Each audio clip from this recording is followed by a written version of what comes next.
Yeah, you can call me Ya or Peppy. Peppy is good. Hi, Ya. Hi.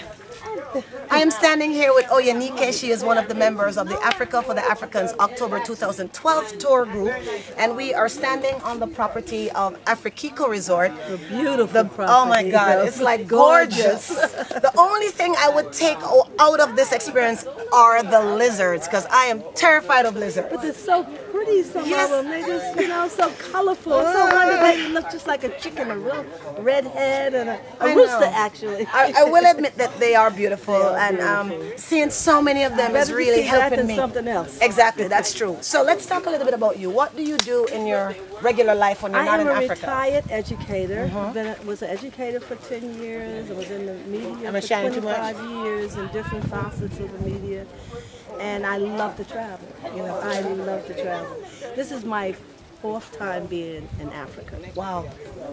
But I've never been to Ghana, so my first time being in Ghana. And where are the other parts of Africa that you've been to? Nigeria, South Africa, all through South Africa, and Morocco. Okay, let's talk about comparisons. What's unique about South Africa for you?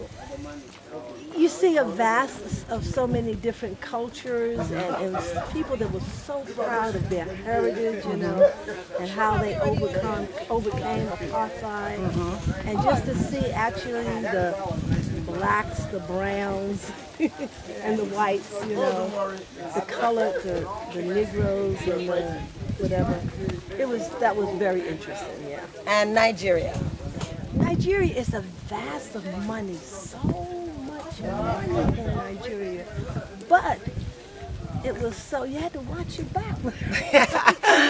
Go to Lagos? In Lagos, yeah. Ah, that's Lagos is just, you know, it's just overwhelmed with abundance. And then you have so many people living so well, and right next door, so many people living so well.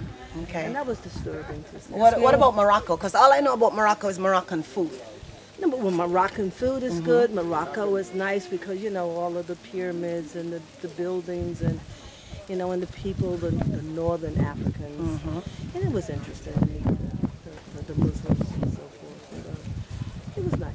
Okay, so the question But of the Ghana day. Right, so go right ahead. Tell us about Ghana. My best place in Africa. Okay. Yeah. I've always wanted to come to Ghana.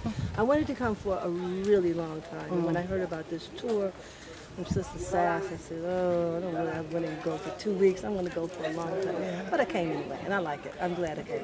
And do you find that you feel like you've been here for a long, long, long time? I feel like it's home. You know, I was in like Guyana the beginning of the year and riding through the streets and the markets, and this looks like you're back in Guyana. You know, it has that same flavor. It feels like, you know, every time I turn a corner, like I've been here before, I've seen this. Yeah. And you meet people the same way. I said, wow, I know someone from Ghana in Georgia that looks just like him, just like her, just like you. Well, that is the affirmation of today, to tell you that we're all from here. Until next time when we rap again, keep it locked to Africa for the Africans.org.